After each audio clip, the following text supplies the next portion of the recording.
Taking a look at the brand new Hard Rock Hotel on the Strip in the site of the former Mirage Hotel. Under construction, it'll be ready soon.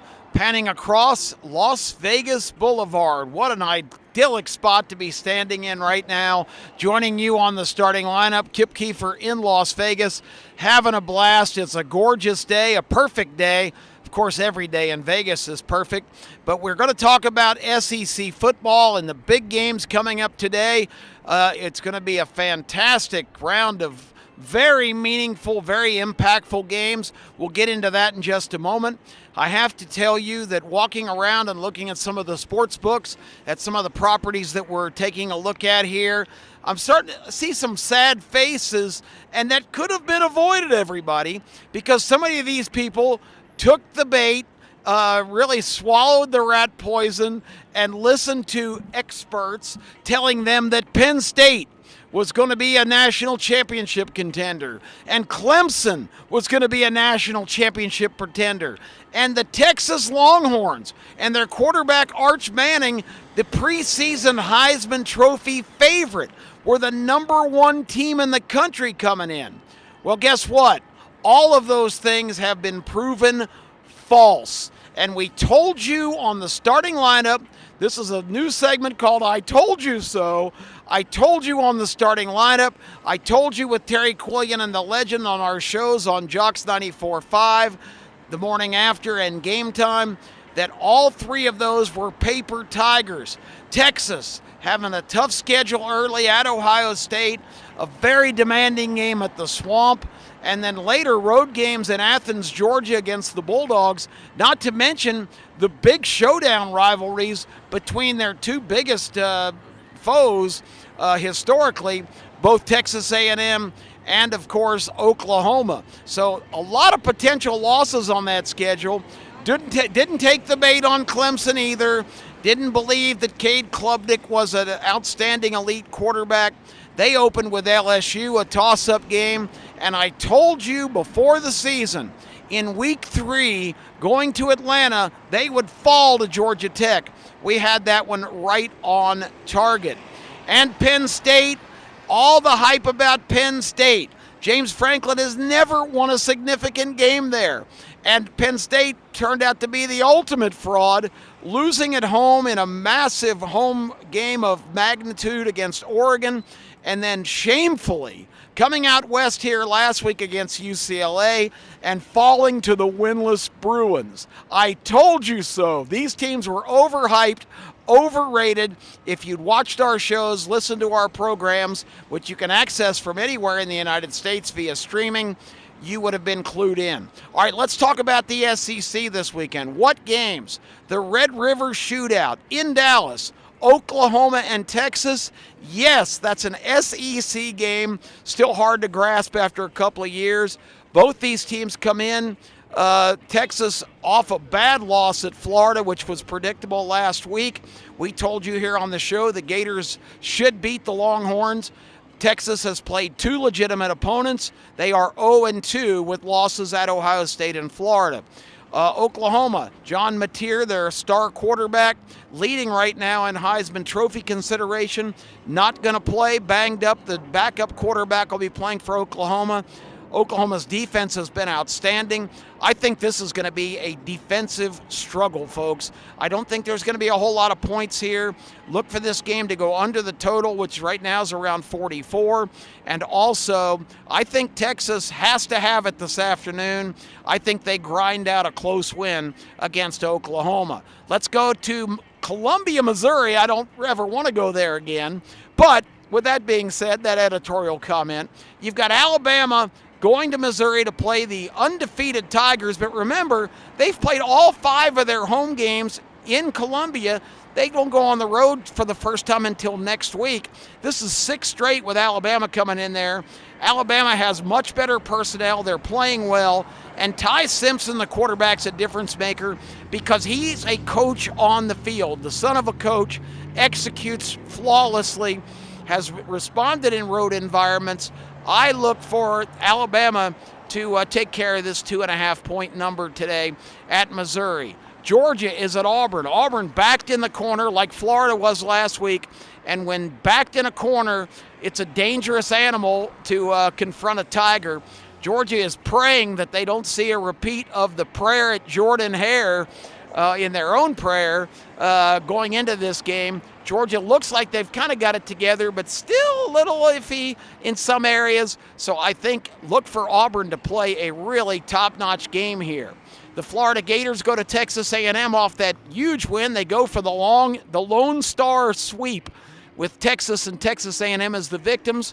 I think DJ Lagway and the difference maker at receiver that young Dallas Wilson gives them an edge in this game. A&M has kind of skated by the last couple games. I don't think they're an elite team. I think they're very good. But I like Florida in the points in this one. You've got Bobby Petrino debuting in Tennessee.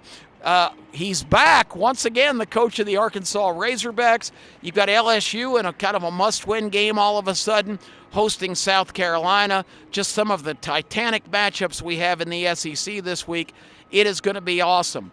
Real quick, my bankroll play this week, I'm going to go in the SEC with a two-team parlay. They both have to win in order for me to be successful. I'm taking Florida and the 7.5 points in their game against Texas A&M, and I'm taking the Crimson Tide, Alabama, at Columbia, Missouri. I think they're going to win and cover the 2.5. That's the report from Las Vegas. Back to the guys in the studio. Have a great football Saturday. Welcome back to another award-winning starting lineup. I'm Tony Kurre, along with a couple of special guests. Of course, you know Kai Gregory's been on the show many times. Southern Precision Staffing, 205-682-2828. Kip is not here because you just saw him in Las Vegas.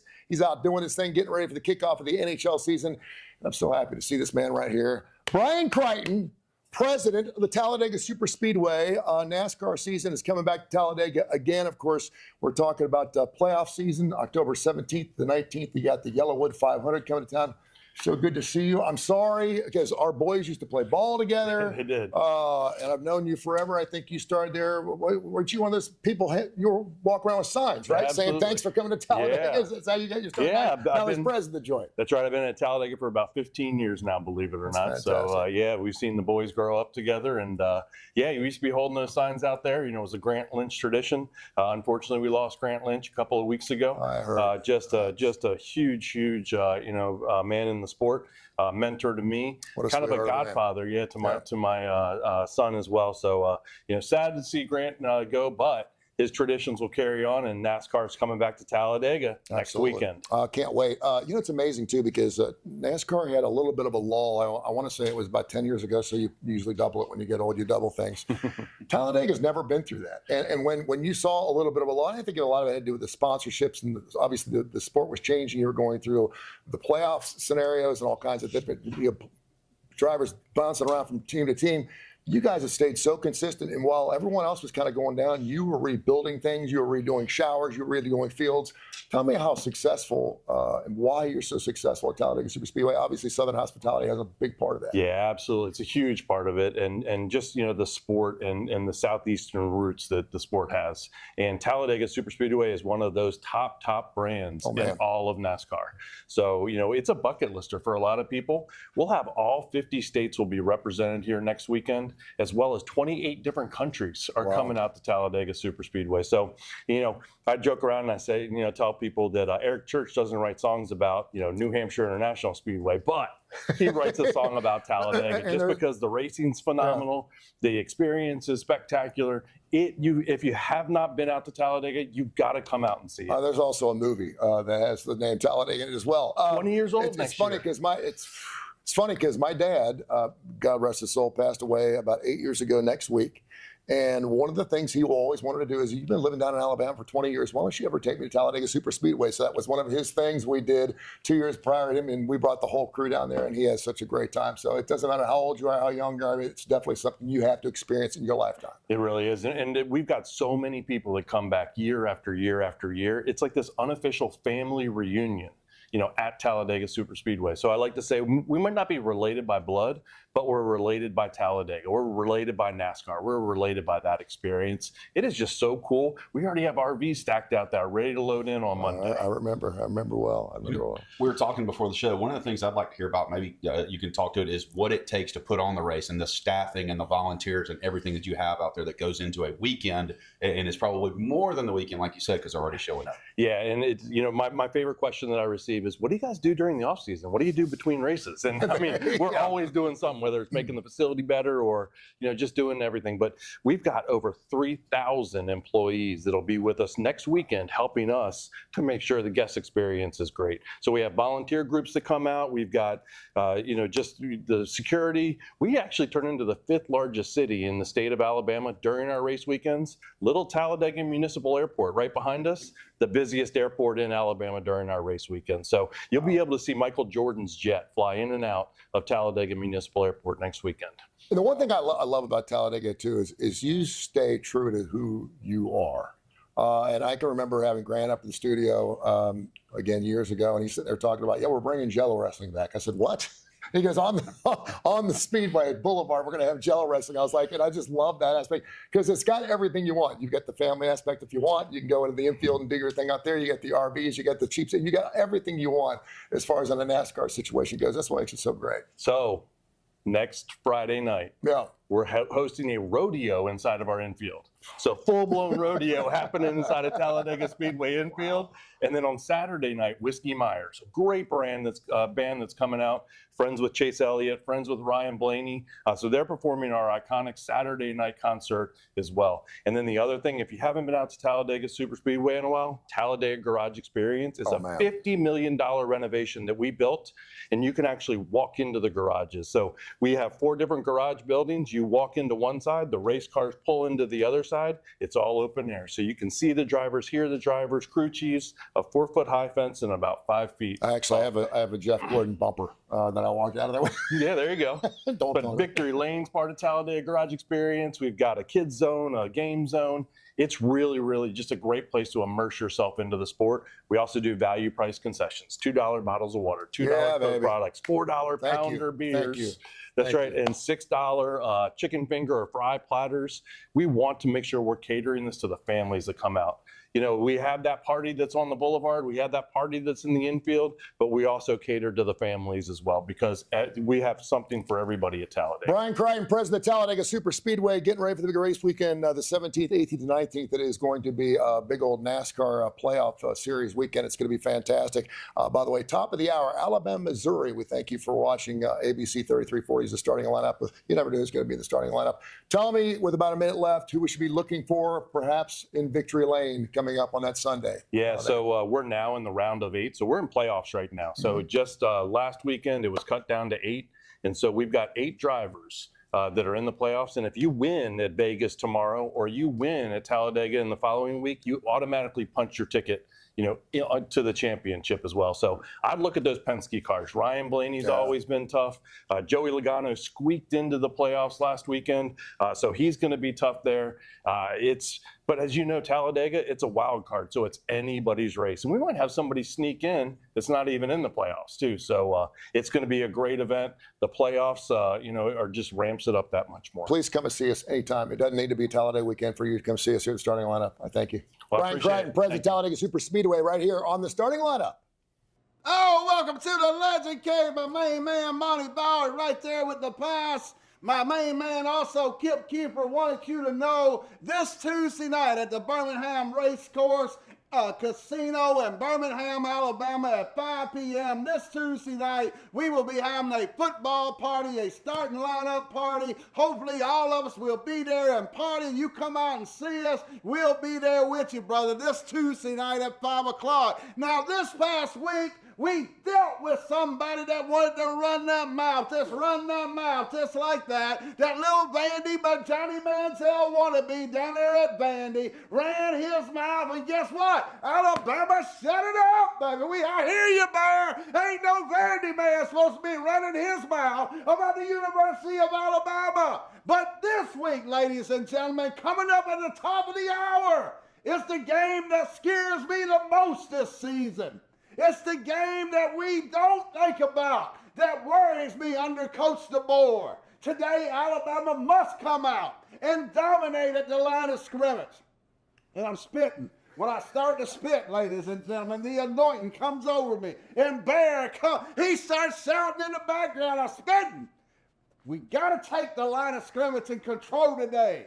We cannot let a Missouri team beat us after taking care of Georgia and Vandy. We are on the verge of greatness, becoming one of those teams that Nick Saban would stand up and be proud of. But we can't stumble where we don't supposed to. I'm preaching, Alabama fans, and I know you're saying amen. I know you're saying hallelujah. We can't let our success prevent success today. We deal with a team. Come on in, Tony Kurre. Tell him, my friend, I'm losing my breath. I'm spitting all over the place. Tell them what Alabama must do today. Maybe one of the greatest running backs in the SEC, maybe the country, Ahmad Hardy. You got to shut him down right off the bat. That's something you got to do right out of the box and get that finished up. And again, we mentioned the fact Alabama has not scored less than 38 points and given up more than 20. They have never lost a true road game at Missouri. They should not lose today. Come on in, Ty. Get on this side. I'm about to pass out. This game's got me shook up, ladies and gentlemen. The top of the hour. These are the games, ladies and gentlemen, that are the difference between the playoffs and playing Michigan again. We must dominate those line of scrimmages. Ty, tell Alabama fans what we got to do. Don't let them hear the Legend K. A lot of folks don't get in here, brother. Tell them what we got to do. All you got to do is score one more point than them. You heard him. You heard him. You heard him. If I lose today, I'm going to sign. Come together, Alabama, at the top of the hour and take care of Missouri. Remember, it's just a game. Help me, boys. Don't be like the legend. Sports insane.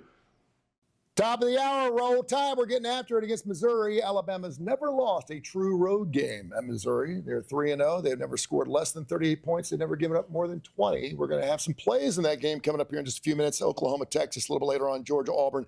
And of course, my good friend Kai Gregory here from Southern Precision Staffing, and also K4 Wins. And by the way, I want to thank you for everything you do. You're a big part of the show. People don't even know how many things you do for us here. Of course, on the starting lineup, we greatly appreciate it. So we'd love to have you in the studio whenever we get a chance to do that. K4wins.com is our website. We do a little handicapping business, and we are killing it. Tell people what our numbers are and what we're looking at. That's right. And our podcast on Tuesdays and Fridays, 10 a.m. Runs on the Coastal Sports Network, also Tony Curry Radio all over the country. And you can also find us on your favorite YouTube channel. Last week, 23-15. Not great. Not horrible. Last month, 93-51. These are all against the spread. College football, we've started off the year 59-27, so we're a little bit right at 67, 68%. Year to date, 840 and 459. Pretty good. And again, it changes throughout the day. And now with NHL playoffs underway, you can play that. We got Major League Baseball. Certainly the NFL is well underway as well in college football. Now we've got enough of equity in the bank to kind of figure out what teams are doing, what they're looking like. Finally, teams are playing somebody. Like Kip always says, they ain't playing nobody yet. Well, they're finally playing something, so it's good. Go to K4wins.com, K4wins.com on Twitter and social media, K4Winners, but K4wins.com, and get all of our plays and keep at the top of the hour. It's Alabama, Missouri right here on the starting lineup. Our bankroll is coming up as well, so stay right here for your big old winner chicken dinner. Hey, it's Keefer back again for another edition of the Vegas Heaters. I'm a longtime sports bettor, sports betting writer, along with assistant sports editor for Greenspun Media Group, which includes Las Vegas Sun and Las Vegas Weekly. For the first time in, I think, more than a month, a slight losing week for us here last week in the segment. Now, again, not really quite a losing week because we were 3-3, so basically paid the juice. That's okay. The unfortunate part for me is I went 2-1 in the picks given at the front of the segment and 1-2 in the bankroll. Hadn't lost a game, I think, in 3 or 4 weeks, so a little disappointing. And man, those two beats were terrible. Had Fresno in the final college football game. I think they were up 21-6, just cruising. UNR makes the long-awaited switch, benching Chuba Purdy, bringing in a young quarterback who looked electric, so they slide in the back door. And then in the NFL, this one just hurt terribly. Thought Seattle was clearly the right side against Tampa Bay. Totally killed them in the box score. Looked like they should win that game, and Baker Mayfield does it again. Tampa comes back and get us. So only 1-2 in the bankroll. We'll go with 3 again, though, at the end of this, and hopefully can bounce back this week. But first, I mentioned it last week. I know we've been in full-on football mode here in the Vegas Heaters, but that's not what we do typically. I like to mix it up go with other different sports. It's been a month and a half now since we've done that, but we have a new major professional sport back here in America. That is the National Hockey League, which personally has become one of my favorite sports to bet. And honestly, my best ROI sport, I think, over about the last 5 years. Now, last year was a little bit of a down year for me, not as good, but the 2 years before, absolutely crushed it. You know, it's not always just going to be total linear up, so we got to see. Got to get back on the horse this year, got to try to get back on the winning ways, and I believe I am ready to do it. So to celebrate the hockey season coming back, I'm going to give you 3 futures plays that I have bet myself. I'm always building these portfolios. I have bets on basically everything if I found there was value. Now, I can't give you Stanley Cup or conference winners. You know why? Because I already did that in June. Hopefully you were watching at the end of the Stanley Cup. I said there are 2 teams I love coming into next season that I really was going to hitch myself to. That was the Colorado Avalanche and the Tampa Bay Lightning. Those are still the only 2 teams I have to win the Stanley Cup. The only team I have to win the East, the only team I have to win the West. Now, as far as Stanley Cup, I gave them out Colorado at 12 and Tampa Bay at 16. Back then, you're not going to find those prices anymore. The market has come my way and agrees with me that both these teams look great on paper. But just 2 teams I really like. Maybe you can look at them on a game-by-game basis. You find a good spot. I would back them all year because I think they are great. I do feel a little naked in that portfolio. There's one team I don't have that I've had, I think, the last 3 years that I think is clearly the best team in hockey coming into this year. And yes, that is the Edmonton Oilers, but I have found a different way to back them. I would go to the President's Trophy market, which, for those unfamiliar with hockey, is the best regular season record, the most standings points. I think Edmonton has an easier schedule than both those teams. Definitely the Atlantic Division is tougher than Edmonton's Pacific. I think the Central's a little bit tougher as well in the Western Conference. I still think that Edmonton is the team to beat. They've won the West 2 years in a row. They just signed Connor McDavid to just the biggest bargain contract I've ever seen in my life. I don't know what Connor McDavid's doing, leaving like $10+ million on the table, but hey, he's committed to that team. So Edmonton 8-1 to win the President's Trophy. They started the year slow in the past couple of years. If that happens again, I'll add them to win the Stanley Cup. Just a little too short right now, so I'm going to go President's Trophy 8-1. Another kind of chalky pick, the Rocket Richard, which is given to the player with the most goals scored, a guy that's won it before, and the favorite, but a little bit of an inflated favorite, 4-1 this year. Austin Matthews for the Toronto Maple Leafs. I think that he is going to get back to the scoring ways. Kind of had a down year last year, but a lot of reports about his injuries. He's looking great in training camp. Mitch Marner, his longtime running mate now out here in Vegas. Some people are wondering if that hurt his scoring. I think it helps. I think it's just going to be more looks for him. I like Austin Matthews 4-1. And I can't give all chalk, so I got to give one long shot. I'm going to go to the Jack Adams market, which is the coach of the year. And give me Buffalo's Lindy Ruff.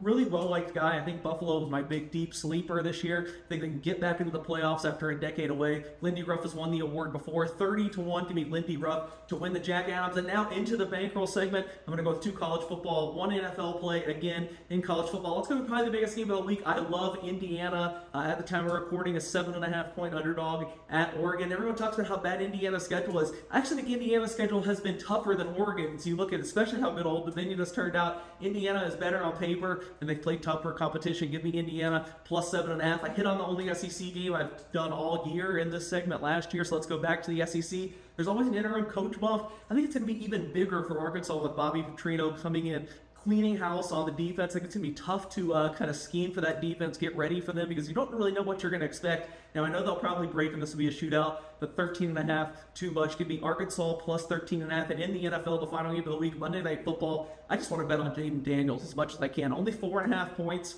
against the Bears, who I'm down on. I think are way worse than their 2-2 record. Give me Washington minus 4.5 to go with Indiana plus 7.5, Arkansas plus 13.5. Those are my bankroll picks for this week. Thanks for checking out. Let's see what the other guys got. Welcome back. The starting lineup. It is bankroll time, man. We were sucking some wind last week. Not real good. We already got Kiff's plays. We need to bounce back big time. We're going to start with Kai Gregory, K4 wins. Who you like and what you playing? A lot of games that I love, but the one that sticks out to me the most is Alabama over their team total at 27. I really think that the fact that Missouri's played no one, and yes, I include South Carolina as no one, I think that bites them in the butt. And I think Alabama not only wins pretty big and scores at least 30. Okay, there you go for the whole 150 on Alabama team total over 27. Legend. You know, it scares the hell out of me when everybody starts picking Alabama. I know it does. But in the Legend Cave this week, the Legend brothers came back to their senses, Tony, and said, let's keep it simple. These are the 2 smellingest fish I have ever smelled in my life. Bama minus 3, Georgia minus 3.5. They stink. Yep. But I don't believe it. I think Alabama and Georgia are still the dominant teams in the SEC. And if we wake up in a world where Missouri has beaten Alabama and Auburn has beaten Georgia on Sunday morning, the SEC has entered into mediocreville. Can't have it. I'm going with Bama -3, Georgia -3.5, the whole 150 on a two-team parlay. And what we do around here is when you get 3.5, we buy it down to 3. So we're going to give you the 3. It's 2.5, buy it up to 3, sir. We're going to give you 3 on that. I like it. I agree with you there. The Georgia Bulldogs, 4-1 against the spread. Alabama's also 4-1 against the spread, by the way, this year. The Auburn Tigers, I haven't seen anything offensively that makes me think they're going to score anything against the Georgia Bulldogs. I know this isn't the defense that we're used to seeing under Kirby Smart, but they have not gotten it right yet. And I get this feeling that Georgia's going to get it right this weekend. Auburn's averaging 13.5 points in SEC play. They're at home. I don't care. I don't think Arnold's going to have any luck against the Georgia Bulldogs. I think they shut them down. I kind of like the under in that game, but I'm going to take the Georgia Bulldogs -3.5. Another game I'm thinking about, Marcel Reed from Texas A&M. Everyone's talking about A&M's. That's right, the number 4 or number 5 A&M Aggies. That's right, home of the 12th man. They're number 5 in the country. That's crazy. They're giving up 7.5 to a Florida Gator team last week that obviously looks really good. DJ Lagway had a nice game. I think he was 21 of 28, 298, 2 touchdowns, 0 picks. It was the first really good game he looked like. But now he goes on the road, home of the 12th man, into a 5-0 Saturday night. I think A&M's going to get after it. Marcel Reed, everyone talks about their defense. Great season so far, 11 touchdowns, only 3 picks. Very efficient, 72.3% of his completions are made every single night. I'm going to take this A&M Aggies, and I would buy. We're saying 7.5. We can't buy it off 7.5. So I want to take them minus 7.5 because I think they win by at least 10. I'm going A&M, and I'm doing a $150 two-team parlay. Oh, come on, A&M minus 7.5, and Georgia minus 3 for $150. It's going to be fantastic. So we got that going on. And the other interesting ball games you guys seen this weekend that you like? Well, I really think that Oregon-Indiana game piques my interest because here's another opportunity for Indiana to show they can play with the big boys, can they? I don't think so. I love Dan Lanning. I love Oregon. I don't care where they're playing. It's not a game I'm going to touch. I'm staying off the 7.5. I think that's a great number. If I was going to go with an underdog, I think I would jump back into the SEC and look at South Carolina catching 10 to 10.5 at LSU. Wow, what do you think? I love that Beamer Bowl. I've had Carolina early in the season. Now you did predict South Carolina in the playoffs. Go Gamecocks. Another game interesting too in the SEC. You got this Oklahoma squad that's sitting there undefeated as well. Yeah. They're only catching 1.5. If you told me that Texas will only be favored by 1.5 at this time of the season, and you told me that if Texas lost, they'd have 3 losses 6 weeks into the season, I would have told you were crazy. That's how crazy the SEC's been this year. Yeah, if you look at this Oklahoma team, if the playoffs started today, you're looking at Ole Miss and Oklahoma and Texas A&M as the 3 top teams in the SEC. That's like the Twilight Zone, Tony. I don't know where we live in these days. I really don't. Believe it or not, Clemson still has a shot to make it into the Now that's crazy. That should tell you how He's crazy going to tell it me is. Notre Dame's got a chance. We may have our first 3-loss team get in.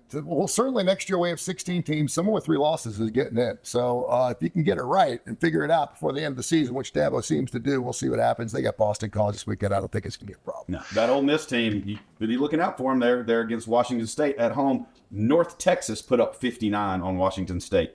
What's Ole Miss going to do? 32.5 is a big nut, man. Alabama, Missouri, top of the hour. Oklahoma, Texas, and Georgia and Auburn, the South's oldest rivalry later on tonight right here on ABC 3340. We are the starting lineup. Thanks for watching.